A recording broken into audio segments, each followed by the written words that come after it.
Chrysler channel of light fluid. Due to circumstances beyond our control, our scheduled episode of Tennis Ace has been postponed. We hope to bring it to you very soon within the week.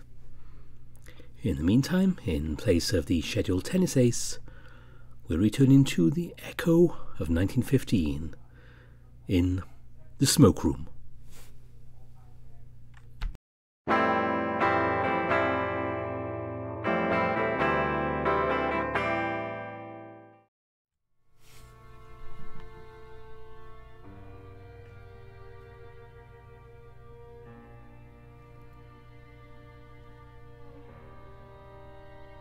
As Sam gazes out over Lake Hammer in the desert, it means we are back in 1915's echo again, and this time we're carrying on with Nick's route. Are you accustomed to being caught breaking into homes at night? No. Then I hope that the danger is apparent. Do you think we could fit through those windows? I realise it's a stupid idea right as I say it. Alright, I know we won't fit. You all don't have to look at me like that. Well, how to exit a window from the ground floor? How will we avoid the guards? The back of the house overlooks a steep drop-off. We'll have to climb down. The door's over here. It isn't locked. We should hurry. The next room is cluttered with cans and storage. We follow the corridor until it leads us into a corner. We follow it left into another narrow corridor that also guides us left. Why is this place arranged to go counterclockwise? It feels like the stairs in a castle. Like it is expected there could be things climbing up from the basement. Or maybe this is what somebody used to expect. It guides us left to a centre room full of very expensive weight equipment. I feel the padded leather seat and whistle quietly. These look way nicer than what you all got out in the barn. Want to take a quick break just to sit in them? The door is heavy enough to lift. Besides, we are all sweating. We should not leave a trace on anything.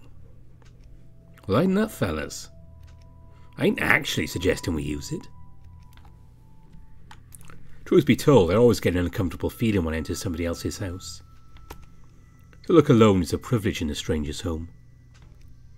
I used to pretend every surface in the home was a hot stove top, just to avoid giving my host the wrong impression. The feeling is all that much worse when you know you shouldn't be here. But then again, this was the case with my old house too. So I'm used to it. Nick's voice is barely a whisper as he speaks. Downstairs. The three of us ascend slowly. None of us want to make a ruckus on a creaky stairwell. We push open the door at the top of the stairwell as slowly as we can. It's strange to see lights on in a house this early in the morning. But then I remember James has servants. The kind who do all the housework before sunrise. Shit. There's candlelight on either side of us. But there is natural light to the right. Won't we get seen? Ideally, no. But rather a servant who does not know my face than the master who does. He makes a bolt to the right. Nick and I follow him and see it's the den of the Hendricks family.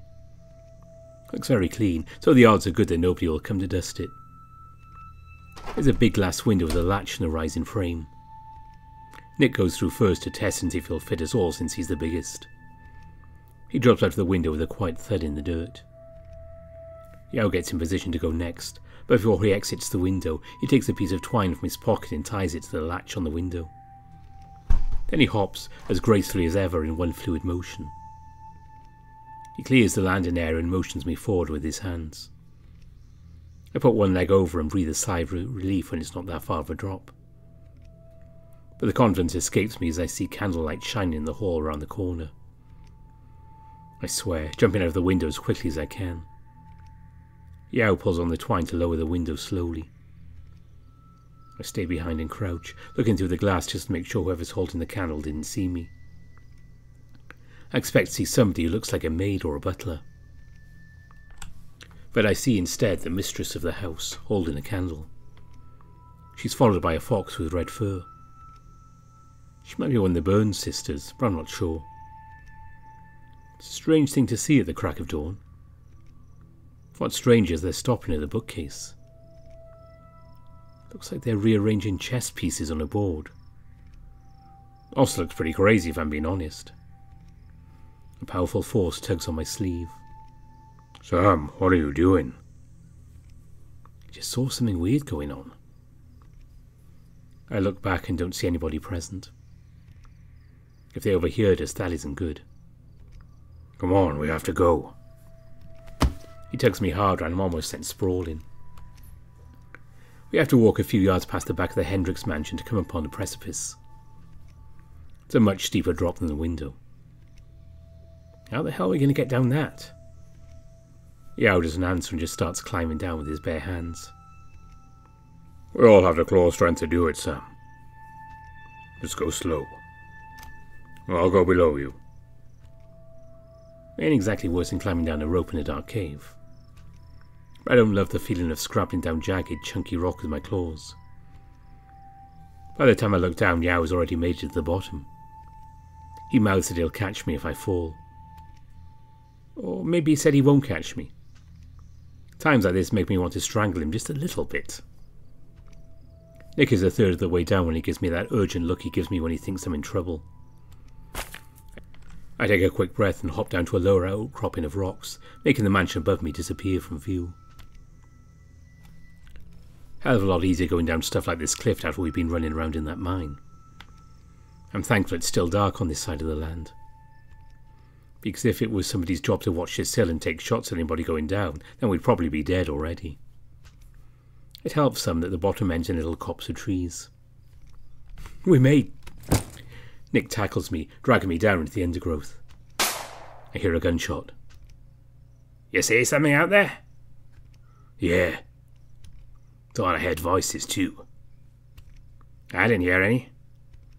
Doesn't mean there wasn't then. People are animals, you'll probably scare them off with that shot. You shouldn't waste your bullets.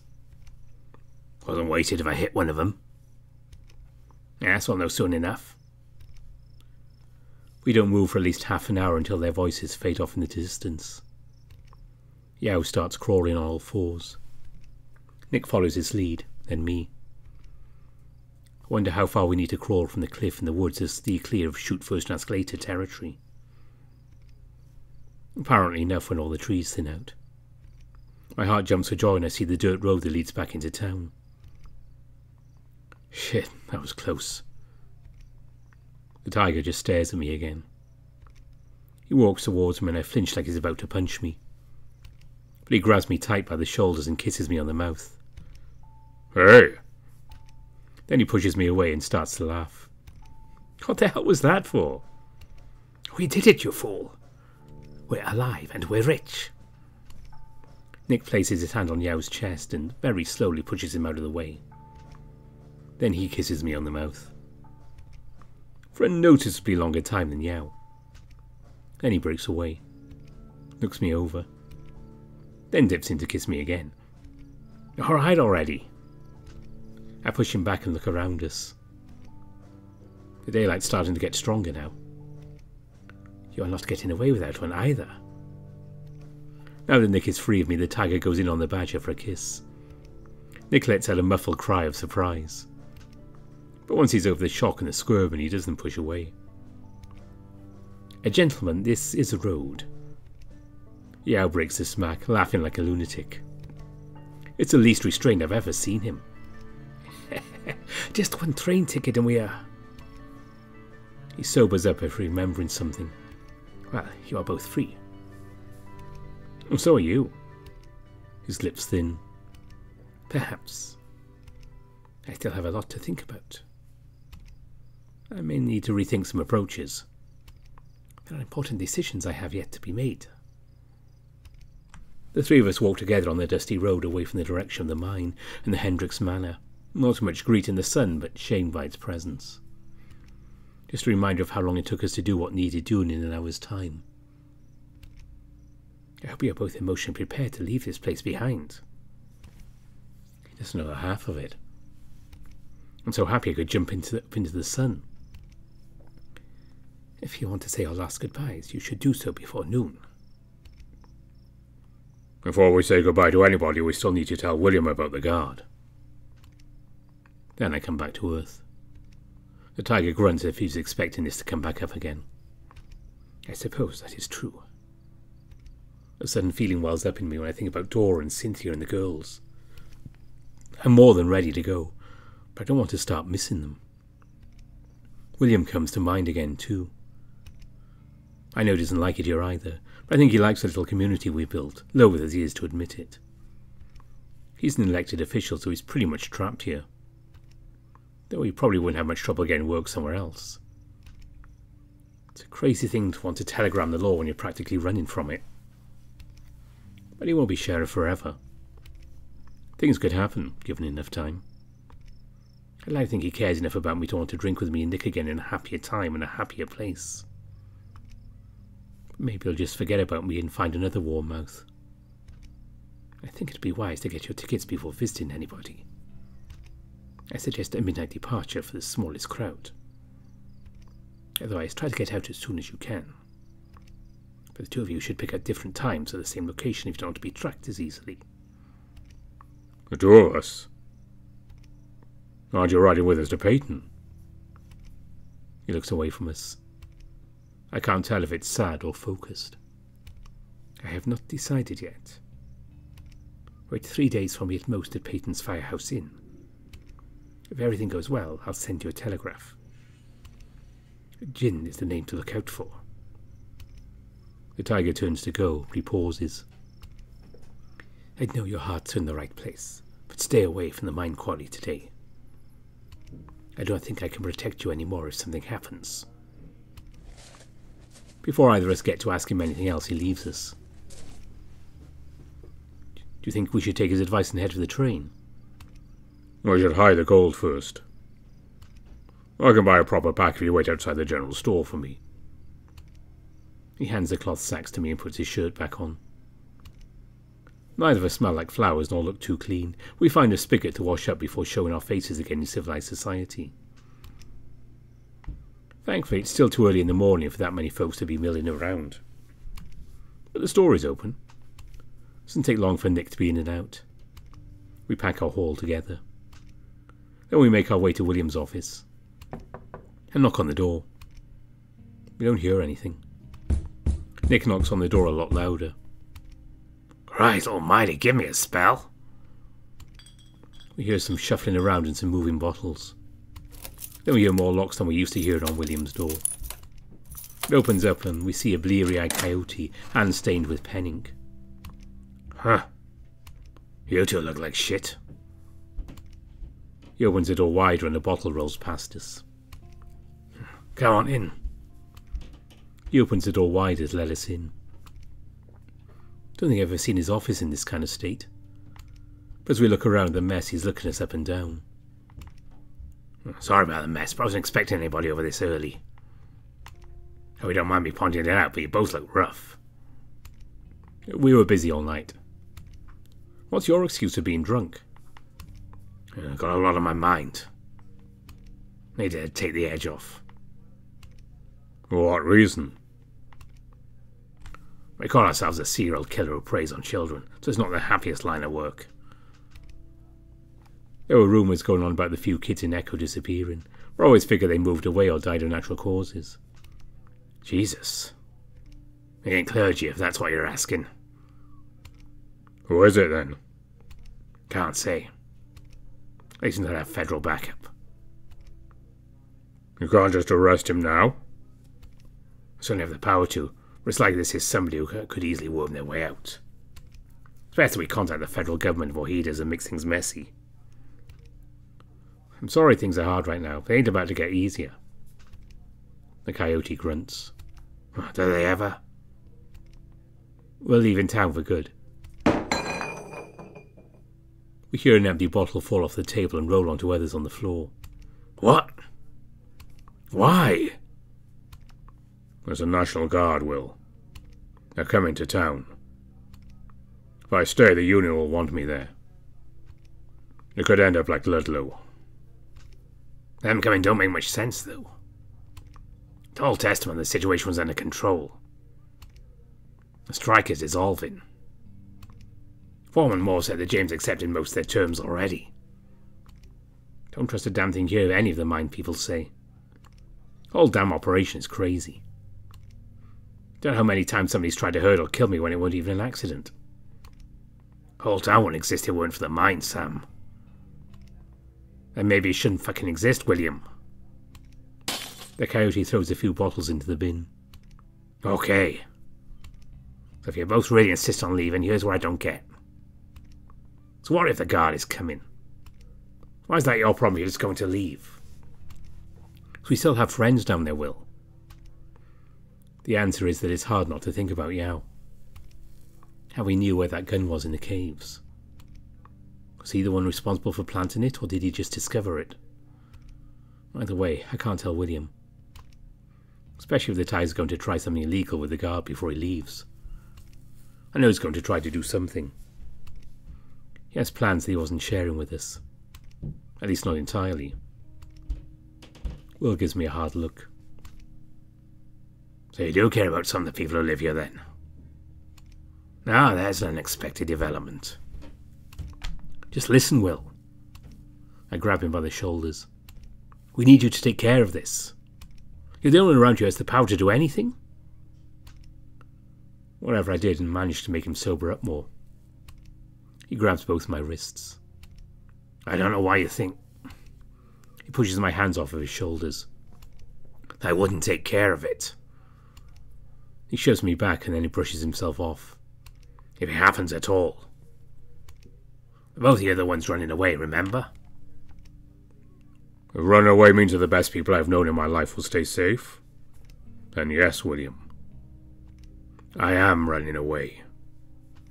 I want you to run away with us because I do not think this is a problem that any of us can solve. At first I thought I wanted to stay. I made the best friends I've ever had here. But now I realize we need to go, and that I will bring whoever will go with me. This town has a sickness, and it starts with the people in charge of the mine. The men who do more work and more good are torn apart and ground into dust. The men who do less work and more evil are rewarded for their loyalty and their willingness to spread the wrong. It is a bottomless well with water fouled by corpses. Nobody can blame if you do not stay to drink its poison. I hear you, Nick. Think about my position for just a moment. What sort of future awaits me if I leave? Can't really think of one for a sheriff who goes missing the moment things get tough. Especially if the National Guard does start a disaster. You see, cowards don't make for very good lawmen. My life isn't so comfortable I won't ever need a job again. I look down the picture frame he has his hand over. And that's the only reason? He opens his mouth like he's about to answer, but then he doesn't. These people have no contingency plans put in place. They'd be completely stranded with nobody to help them out. So even if there's a low chance of preventing that, then I still have an obligation to take that risk. But William, if the guard is there, this is their opportunity to remove undesirables without claiming responsibility. The bosses are laying a trap for everybody. You could die. All of us could.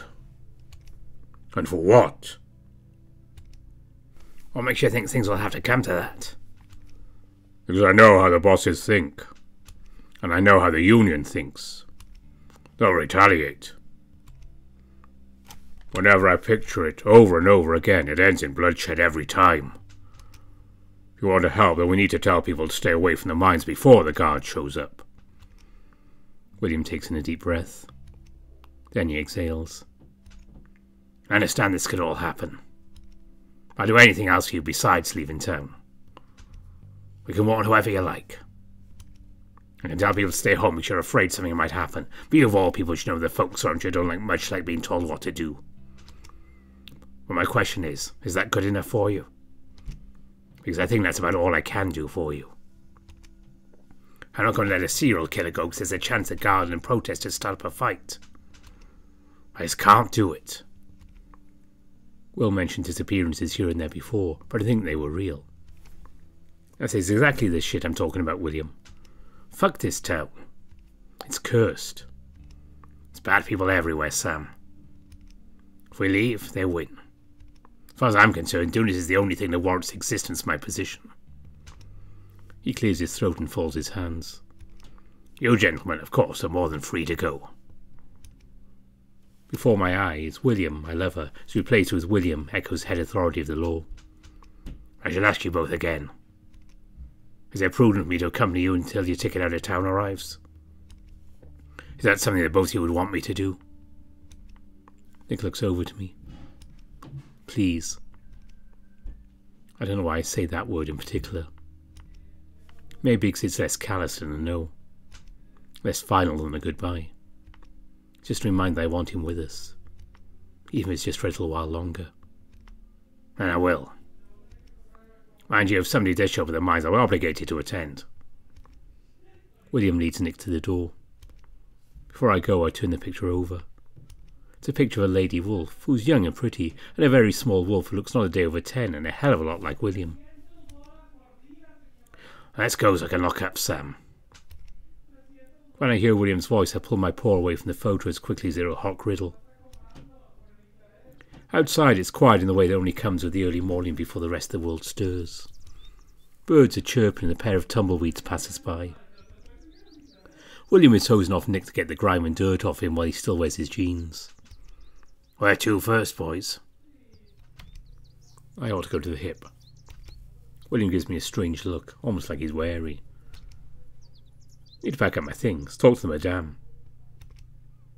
It was brief, but he's never made a face like that before I told him I was going to the hip. Wonder why he did that. Nick shakes off the water from his fur with a tremendous shake. I'm finished now, so you don't have to wait. He jerks his head to the hose in Will's hand. We don't have time for a proper wash right now. Will sprays me with cold water from the hose. The fuck, William? You said you're going to the hip. Not looking like that, you ain't. Let's get you somewhat presentable.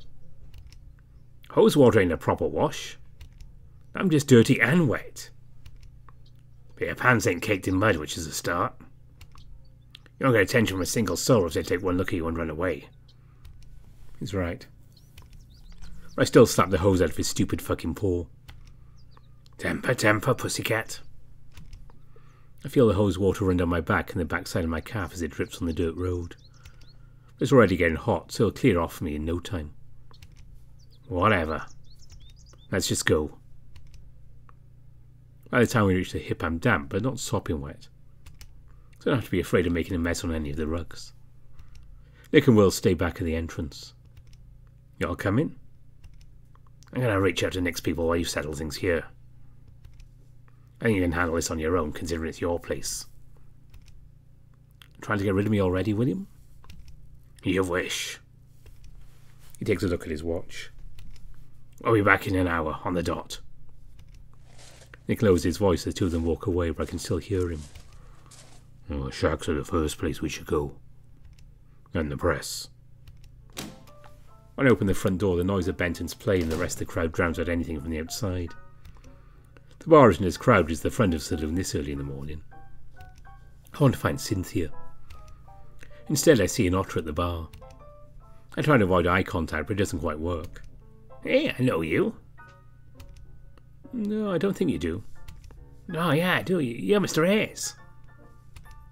You play cards with Sheriff Adler, don't you? Something like that. You're the deputy, yeah? Deputy Top Bronson at your service. Oh, we're not making much trouble. You work here, right? I do errands here and there. Ah, that's great. But one thing, the bartender stocked you to the bar for breakfast, and I can't they don't drink tea, coffee, or alcohol. Don't the general store have concentrate? Yeah. The host said if I needed something at the bar, I shouldn't be afraid to ask for anything during my stay. Wait. You're lodging here? The otter looks a bit flustered. Only for a mite. My folks have leaky pipes. My room got the worst of it. You'd think that wouldn't be a problem. I thought otters liked water. I'm sorry, but I can't help you now. Oh, shucks. I'll be near the bar for most of my stay, so feel free to help me when it's most convenient. Sorry to interrupt, but have you seen a small kit fox woman? Well, I reckon she's still sweeping the upper halls. I slap him on the back with the back of my hand, which makes him lurch forward. Thanks. His voice goes squeaky. I make a sharp turn towards the stairs leading up to the second story of the saloon, somewhat distracted by how pitiful the deputy came across. It's no wonder William's reluctant to leave if that's the guy who's leaving in charge.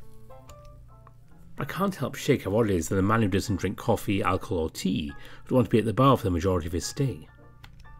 Especially considering all the other things we have to offer. At the top of the stairs, I'm happy to see the otter steered me right. Cynthia is there, sweeping in strides, singing to herself, only come to a stop as I approach. She stops in place, seeing me. She looks at my dirty clothes. I know she wants to ask what's happened to me. I can recognise by her face how much restraint she's practising. So she treats this exchange we're about to have just like it's any other day. Top of the morning, Sam. You're up early? Too early. She nods. Cynthia. She holds the broom, ringing it gently, wait on the next few words I have to say. I have to go. She nods a few times, smiling. Ain't there everybody's lying around here? She gives me a sad smile. I'm sure that's going to be my line too, sooner or later. She laughs a little to fill the silence. Is it unkind for me to say that it felt like you already left a while ago? I feel my lips dry. No. Not unkind at all. She just laughs. You look like you've been through hell, Samuel Ayres. She keeps laughing. I start to laugh too. My clothes are filthy. I smell. I'm darkening the door with a flower in the desert. I don't know if I ever left. I want to find my way out, Cynthia. She nods. Okay, Samuel Ayres. She lets go of the broom with one of her hands and leans against the railing. If I do, why didn't you come follow me? And what about Ethel, Sam? What about Ethel? She tuts. No, let me finish. What about Lucy and Scarlett and the Madame and all the other girls before them? She wipes her brown eyes. Shit. I'm not going to do this every time. She shakes her head. You know my address. You know my telegraph. Write me or don't. Cynthia. She hands me the broom. I take it and stare at her. I need you to get out of town. If only for a few days. The first time she's looked at me, I can see fear. What's happened? I think there's going to be something bad. Worse than anything that's ever happened to you before. We don't think there's anything we can do to stop it. Sam? What are you talking about? The National Guard is coming to the mines. Horrible understanding spreads across her face. A strike. She rushes to her room, leaving the door ajar. She pulls a bag from the closet and starts stuffing the dresses and stockings and various personal belongings. In fact, only what you need for a few days, that might be all the time we need to spend away from here. I mean, if you're looking to come back. By when will we need to get a ticket? My plan was to leave before the afternoon. She lets out a sudden cry that almost sounds like her lungs are collapsing. Oh, Sam! What? She's looking out her window. She's pointing. We see miners running in the direction of the quarry. I just hope it's not too late to get out.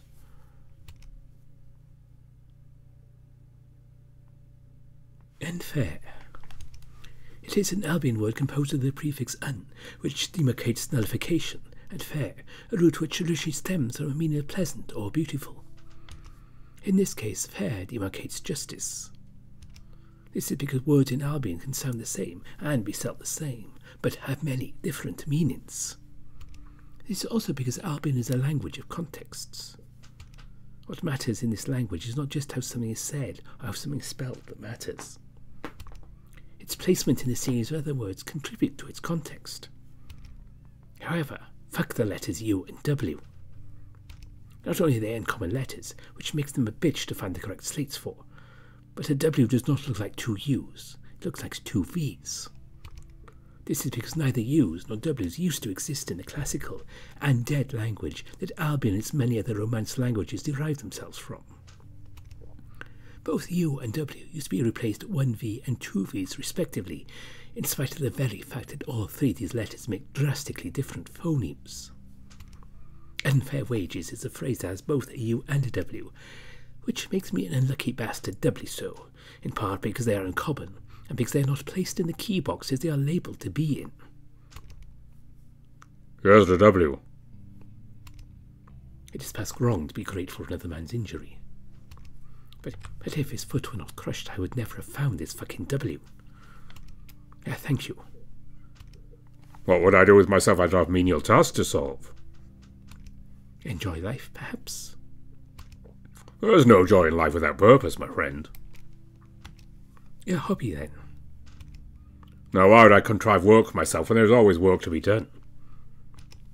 Because for most people, work is considered tedious. I gesture to the plate I'm putting together with my feet. The pain in my hand is always there, but I can ignore it when I don't have to use it. Make sure you wrap the plates into these 10 rotations, or the letters will unravel. I stop wrapping the plate with my footpaw to stare at him. Are you going to lend a spare foot to help me, then? Sure would if it wasn't broken. You see, bears, we're more dexterous than you think. It's brazen at best to brag about dexterity to a sable. I don't know boast about what I can't back up. Just be careful about what you put in the platen press. The Citrine Valley Tribune will make us pay if we break it. I practice wrapping up the plates as tightly as I can. It's pointless to tie the frame together without the photo engraving delivered yet. The fox is taking too long. Why don't let us rent a cylinder press? It's a pointless question to ask. I already know why. Larger cities are lucky to have a cylinder press, which can print hundreds of thousands of papers a night at a time. The Citrine Valley Tribune is unusual to have cylinder presses in practice for a city this small. They don't just deliver to Echo. The trains deliver to Camp Rosa, to Peyton, to Mesa. But people like Gretchen Burns, James Hendricks, Porter Moore, and Dora Soranzo can establish such resources with shocking ease. I don't like admitting such praise to the man who had a part in ruining my body. But his purchasing power is real. Hey, Chang. The Wolverine yells me across the press warehouse rather than walking up to me, disturbing the other workers. Said you're waiting on the Red Fox, right? Irritation melts away as relief washes over me. I sit up and point to the construction of type on the floor to Dmitri. Watch this for me, please. I'm not going anywhere. Paul grabs my shoulder as I walk out the door. Careful with that one. Here comes some money. Seems shifty, too. I struck him off. Ask before you touch me. I hear him mutter, Your Majesty, before he sulks away.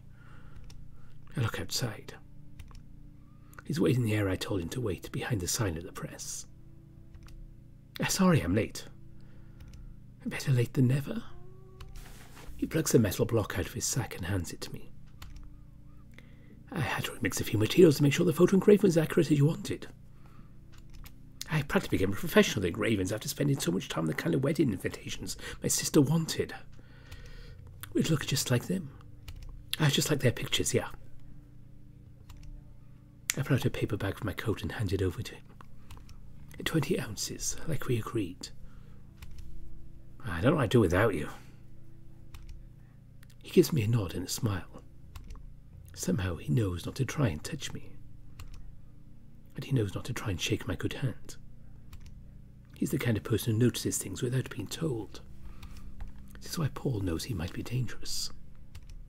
You know, a woodblock would be a lot cheaper to make. I know plenty of good whittlers who could have whipped you up a decent likeness of both your bosses. I know woodblocks. A likeness isn't good enough. They need to see their real faces. Well, lucky for you then. That's as rich as you're going to get. A clean transaction is always, Mr. Burns. He salutes me with 2 of his digits and whistles on his way. They usually start cordial, until they start to use too much. That's only about half of them, though. The feeling of sharp scraping against my bones flares up again. It's the kind of pain that makes you keel over and empty your stomach. I know I'm out in the open and it's the middle of the day, but it hurts so bad I don't even care. I need the pain to go away, because I have something to do. I get my pipe, my bag, my lighter. The needle is small. Nobody will see it. I put a flame to it until it bubbles. Then I stuff it through the hole and suck from the pipe. As I suck, I think of him. He would be yelling at me if he saw me now. But it takes the pain away. And when the pain is gone, I remember there is a job to do. I smoke until it's all gone and the pipe is safe to put away.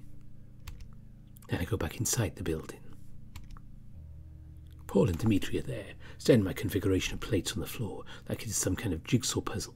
I kneel in front of it. I told you I wouldn't be away for long. That felt pretty long to me.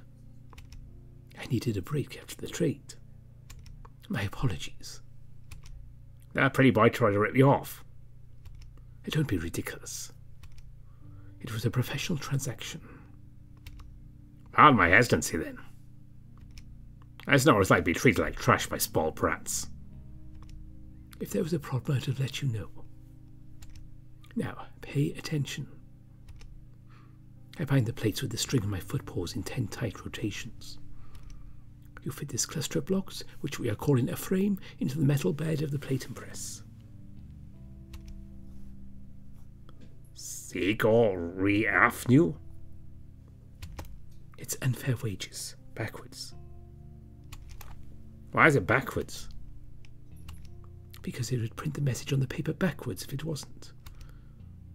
I pre-measured the frame to fit correctly into the block, slipping into the metal bed that holds it.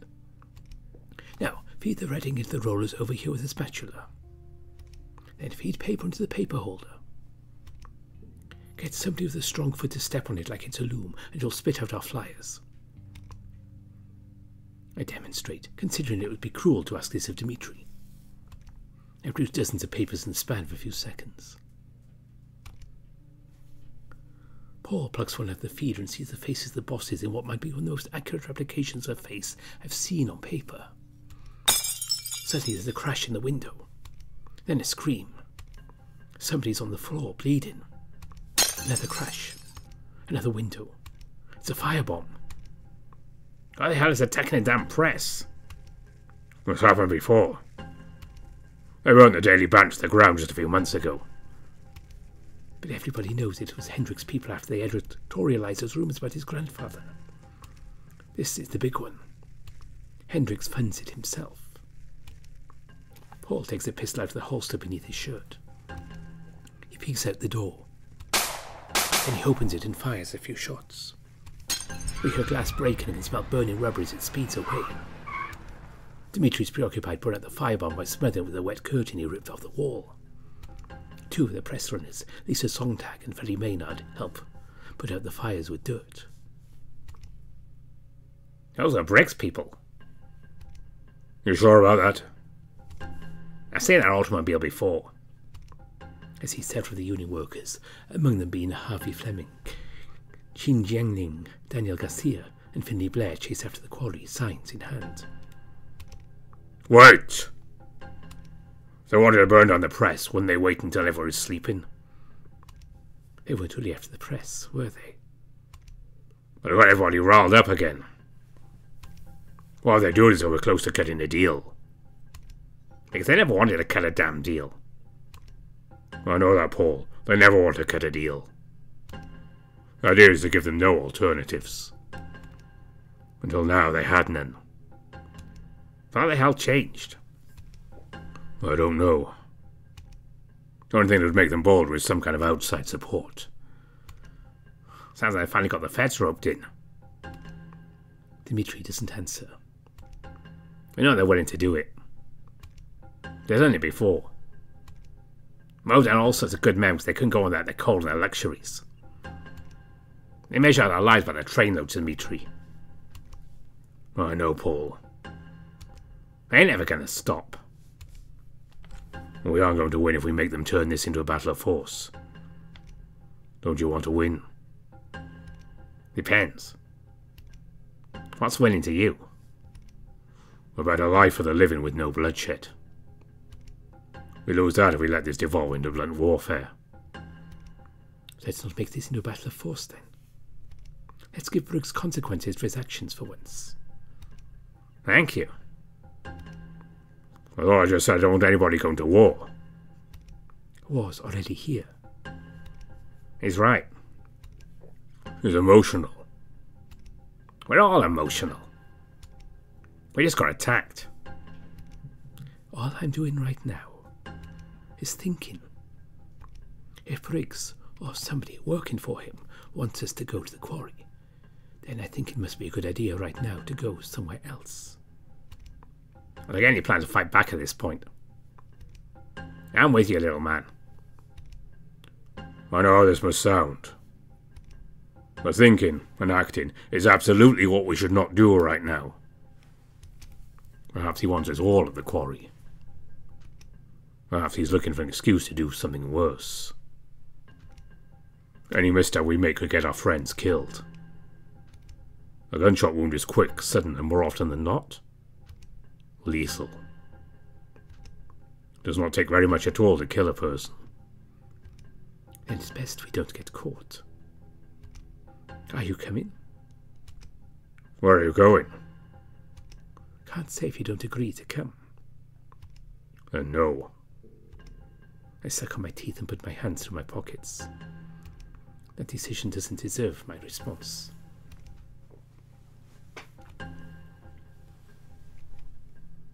Sam! Nikolai's shout almost makes me and Cynthia stumble out the window. Christ, Nick, what's wrong? Oh, the miners are rushing the quarry. And I mean everybody. Why? I do not know. Everything was peaceful less than 5 minutes ago. Is the guard already here? I don't think so. I'm going to tell the madam right away. Then go to the train station and see if they're still open. Nick stuffs a few pieces of paper into Cynthia's paw. Here's one for 4 p.m. I'm changing my departure to midnight. What? Go with her and wait for me in Peyton, Sam. I look at my ticket Nick hands me and I hand it over to Cynthia. Give it to somebody you trust enough to travel with. What are you doing? We leave together, Nick. Nick exhales in frustration while Cynthia stares at the tickets in a pause. She holds her head like she's trying to make a decision, quick. Scarlett and Lucy won't travel if they are together. Ask the madame first, see if we can get additional tickets. She finishes packing her bag, then rushes toward the door. 3 days in Peyton should be enough to know the state of things. If everything's right as rain by then, I'm coming back. So until then. Nick watches her go. She didn't say goodbye. Those were the widest I've ever seen her eyes. I've never seen her this scared. I don't think she wants to say goodbye. She doesn't want to think about what that means. Her home, her friends, her job. It's too much. She's not going to let herself be paralysed like that, even if it might be true. We need to move also. Yeah, we do. We go downstairs and I watch him walk over to William from the front porch to the hip. The streets are packed with people waving their hands and shouting. William is waiting, crowded by dozens of men trying to talk to him at once, some grabbing onto his shirt. He turns around as he notices us. He mouths, "Are you all seeing all this?" All of a sudden there's a large mechanical screech at the end of the road. More folks are yelling. Some are throwing rocks from their windows. The screeching sound gets closer to see a black car turn a corner, forcing men to jump out of the way as it nearly mows down half a dozen people. William runs out of the way and it looks like it swerves towards him. He pulls out his gun and shoots at the wheel. The car squeals as it goes lopsided, then swerves into a ditch, flipping over on its back. Some people swarm the car, dragging out the drivers. Deputy Bronson comes out the front door behind me, looking wildly around him. William shoots him a glare. The Otto points a webby hand at the tipped-over car in the middle of the street, but William still shakes his head and the Otto goes back inside. "I need to arrest the drivers and disperse the crowd before this gets any worse." One of the men crying to the cars is crawling on his belly, while a group of miners following with switches, hitting his arse and legs. "I know, William. It's already pretty damn bad. I leave these people their own device and who knows what will happen." He pinches the bridge of his snout. "Just let me handle this. It shouldn't take more than an hour or two." I turn to Nick in the midst of this chaos, who's still just staring at the flames of the automobile. "Why don't we go to the station with those midnight tickets while we can?" "Oh, you're right. I'll go tell William he won't be long."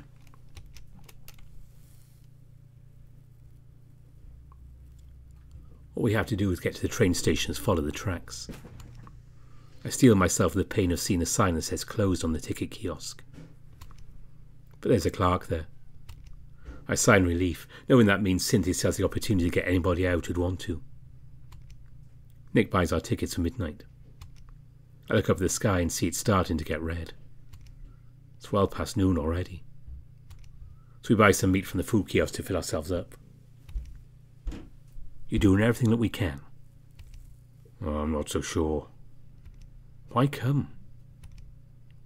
"Because we're going to ride away with our lives and gold. They might die for an extra cent an hour." "That doesn't have to be your fight anymore. Don't you feel free of it all? We're rich men now. We'll never have to work another day of our lives." I look down the train tracks. I feel the wind blowing in one direction. Feels like I can fly away on it. It's difficult to feel rich having no friends and no family. I want to help them. But you can't and you shouldn't. Nick inhales. Yao did not go. Yao himself told us not to be there. Dying ain't romantic, Nick. Trust me on this. I want to put it off for as long as possible. Well, why does anybody have to die? Can we really do nothing? The best we can do is let William handle stuff like this. Unless you have a better idea. Oh, I don't. You're already doing more than most people in this town would do for us if the positions were reversed. You're wrong, Sam. If I thought that were true, I would not be doing it. I don't want to argue with him right now, so I just stop talking. We finish our meal and head back in the direction of the sheriff's office. William is waiting for us outside, looking just a bit more sour. "I've arrested the drivers and filled out the paperwork. There's still more people running in the direction of the quarry. Luckily, I still haven't seen any ground troops, so the situation should be dire if we head over fast enough." "Thank you, Will." "You don't have to thank me. Ignore this would be negligence. Hell, I'd ask a sheriff to resign if they weren't responding to something this egregious." We jog as quickly as we can in the direction of the quarry, sometimes pushing walls of miners past us, blocking the way. The group of men holding picket signs looks bigger than ever. They've definitely grown in number. Foreman more looks he's trying to speak to a group of half a dozen men, pointing and yelling at him. He's yelling back, but they don't seem to be getting nowhere. William shoots a warning shot into the sky. The crowd doesn't go silent, but they get a lot quieter. "One at a time. Can somebody tell me what the hell's going on?" There's an awful lot of noise about various grievances. Corrupt bosses, Mormon conspiracies, and Catholic indoctrination. There's one repeated beat. Fire at the Citrine Valley Tribune. Foreman Moore steps up. "Adler, do you mind telling this group of circus clowns they're forming a right every time there's an incident ain't going to solve a damn thing? I'm here to hold the law, not to manage other people's businesses.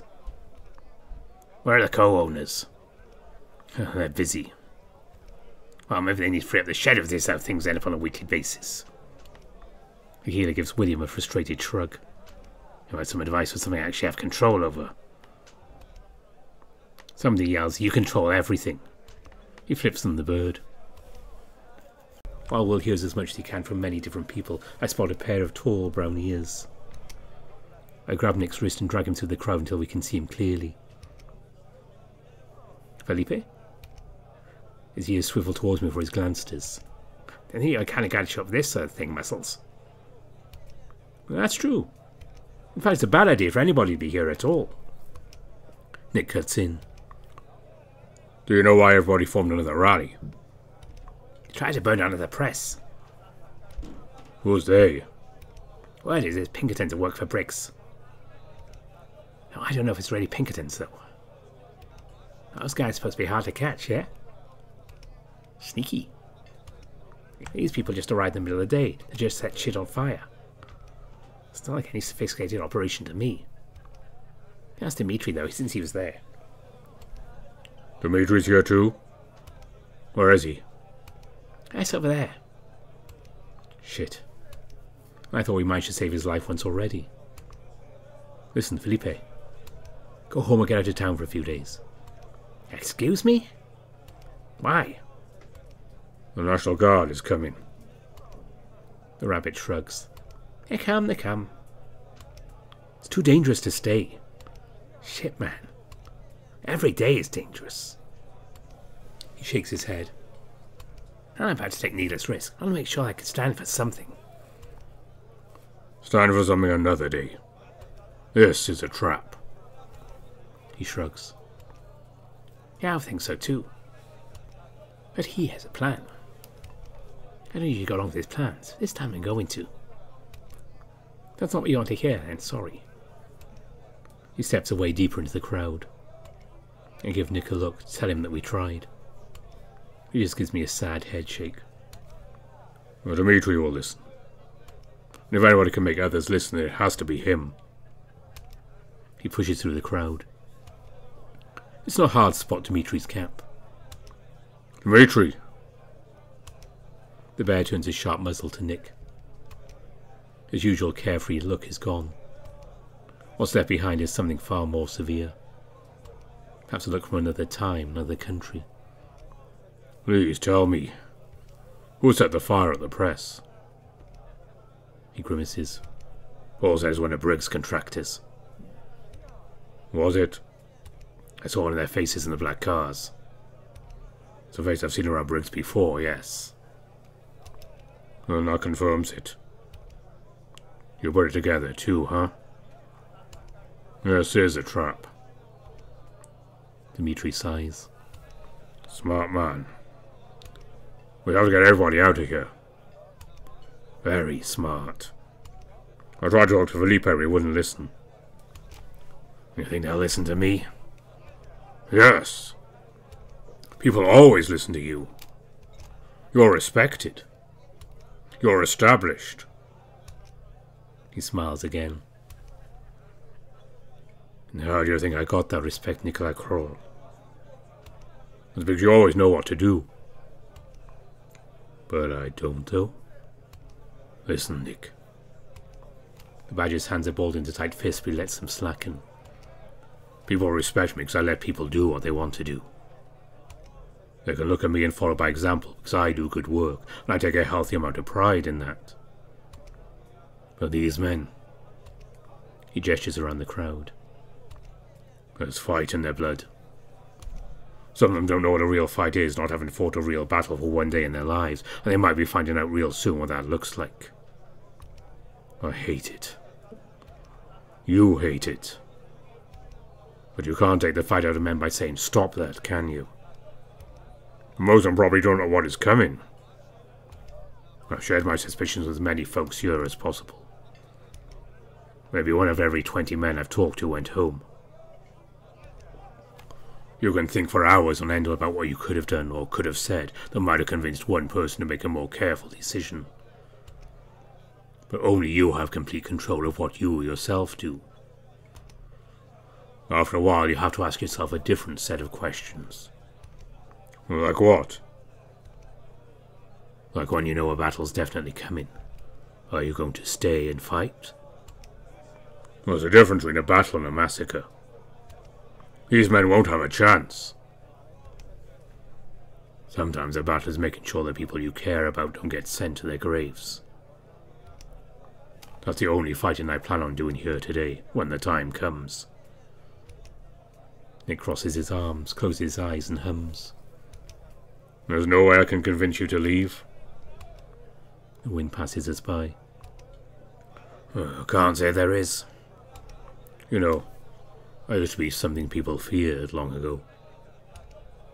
I'll become that again if it means a better me gets to see better days once all this comes to pass. Nick looks like he's struggling to find words. Let's respect his decision. Dimitri raises his paw with a salute. Nick walks away, so I follow. I think I know what he's thinking. He must be thinking he wasted his time, that he's powerless. I know he wouldn't ever say it. We walk back to the middle of the quarry where William stands, and there's a prickle that goes up my back. It doesn't feel like the people in the rally are watching me. It feels like the mine itself is. I don't look back to check. I don't know how to explain that it feels like I'm walking away from a graveyard where nobody's dead yet. I try to whisper into William's ear. The crowd's thinking about dispersing yet? I ask this a little bit uselessly, considering I see people raising their signs and getting into fresh arguments with the foreman again. When I develop the preternatural field of telepathy, you'll be the first to know. We can join the carnival together. William's attention wasn't disrupted by my grunt of dismay. It gets interrupted by trumpets. We see them ride down the sun-dried slope, trotting on horses, shifting like distorted pictures in the heat wave. Even their beasts, eyes hidden by masked slips, stepped with a mechanical kind of diligence. By my estimation, there are more than 30 of them. They are coming our way. The man with most decorations and the largest antlers dismounts his horse. The rest of them follow suit. Sand crunches beneath their boots as they walk up to us in strides. I sink back into the crowd of miners. The man speaks loudly with a sharp, clean effect. Who has authority here? William lifts his hand in a half-wave. I'm Saguaro County Sheriff. I can see how the situation out of control. There's barely any staff for a crowd this large. Stand by for assistance. Situation is out of control and assistance is not needed. Explain, please. The gather party here is concerned with an attempted arson on the city's printing press. We are not debriefed about any concerns of arson. The crime happened today. Why was this allowed to happen? The accused are currently in jail awaiting a debrief. William is starting to smile. The untrained eye is the kind of smile that looks disarming. This is the smile that goes on his face when he's trying not to bite somebody's head off.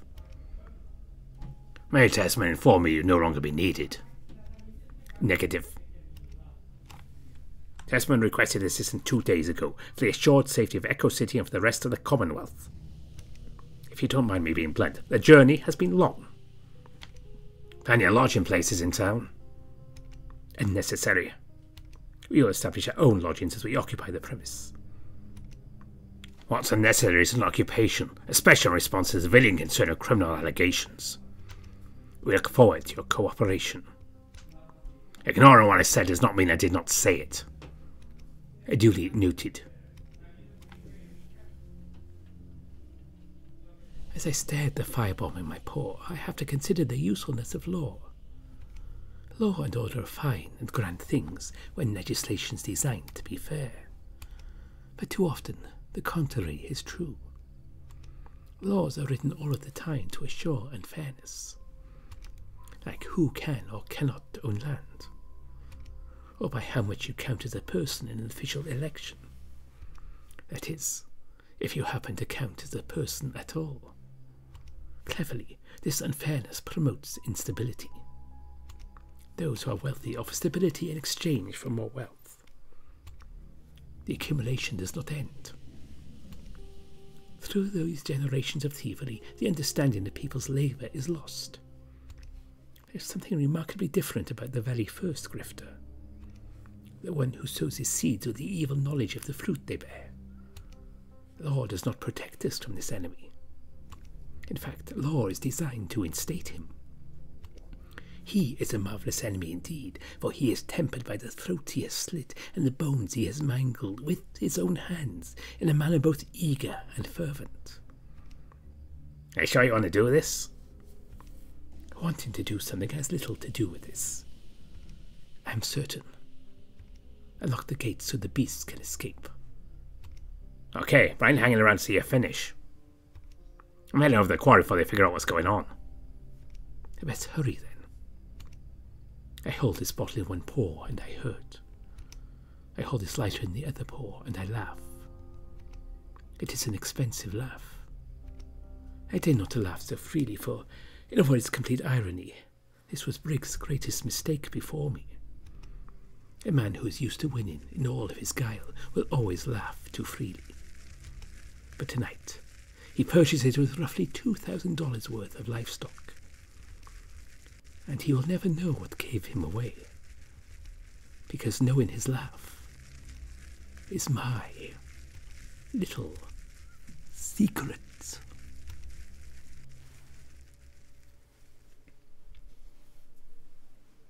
We can all smell the smoke before we see it. Far away, the sky is turning a tinge of red from the fire of the smoke.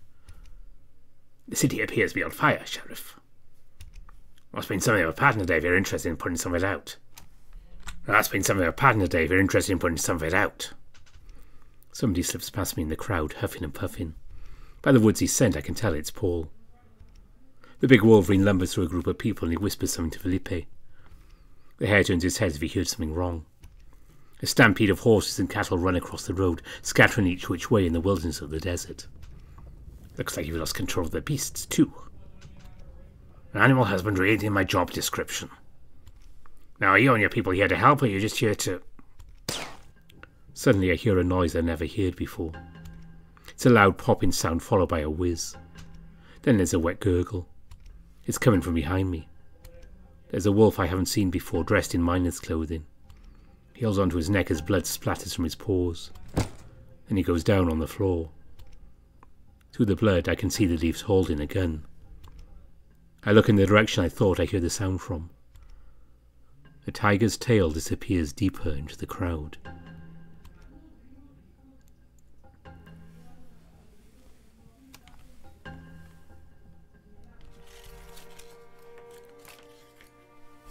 Just like fucking Winston Churchill and the Tonopandi riots. If you don't know about those, it's an interesting piece of history. And why in South Wales, where of course I am from originally, can guess by the accent, Winston Churchill, while being revered by much of Britain, great wartime leader, no, he's an absolute fucker who sent the military in. Total Tory then. I'm not going to go on too much before. It's a very annoying subject to talk about. But yeah, I am definitely with the miners in this. I should be. I have miners in my family. And it's been great again to see my second favourite character in the smoke room. I always love voicing Dimitri. And next to the first, if you're wondering. But Dimitri is a very close second. Even after I saw myself in that group photo at work. And kind of like seeing Dimitri in the group photo. It was me. Yeah. I'm not going to say any more about that either. It's made me laugh. It's very weird when I saw it. Yes, that was the latest Nick update for the smoke room. Patrons have a William update, and probably going to do that when that comes public. It's a bit of a reworking, so it makes things run a bit oddly. It'll look better when you read the full version of Will's Route in Smoke Room, but my videos, yeah, it's just one of those things because, of course, I'm doing these as they come out. I don't have time to organise, but yeah, that will be the next Smoke Room one sometime. And I say apologies for no tennis ace, but we'll get that done very soon, maybe during the week or definitely next weekend. If not, just stuff happening, which is why nothing happened last weekend. Yeah, so before I go, I'd like to say again thank you to all my donors on Ko-fi and Patreon, and a special mention to this really needs to be updated because it's a very old piece of paper. It's gone crinkly. My top patrons are Andy Peng, Samuto, Omar, Nova Starburn, Harvest Mouse Productions, Vika, Rafu, Mario Cervantes, Matt Kenya, Mohammed Al-Zamel, Aaron Fox, Exact, Evan King, Cindy Dragowolf, Kopi, Spiderling, Grizz, Dissonance, Ida Corval, Tiger Cub, Brian Hall, Bastian, Corbus Visser, and Kartek. Special thanks to you all. And yes, the Patreon money, I am still trying to get hold of someone. It's not their fault at all. I'm just so busy, but I have a little plan for something on the channel just to tidy things up, make it look nicer. Eventually I'll have time and I can actually work on that. But I will be doing that hopefully this month. Finally. Anyway, that is it. So we have Tennis Ace coming up. And I think we have some more Liar coming up soon. And something else which I haven't looked at the schedules. I honestly can't say right now. But yeah, we have a few more things coming up for you. And I'm keeping an eye on some UVNs to maybe introduce when I'm caught up on a lot of these ones I'm doing. So things to look forward to on Channel Black Fluid. In the new season, as the BBC always used to say. Yeah. Old reference that probably half of you are going to get. But that is it for now. Before I ramble on anymore. Yes, I am quite tired and worn out. That's why I'm rambling. Thank you for watching this. Again, apologies for skipping a week, but that happened. Bye for now.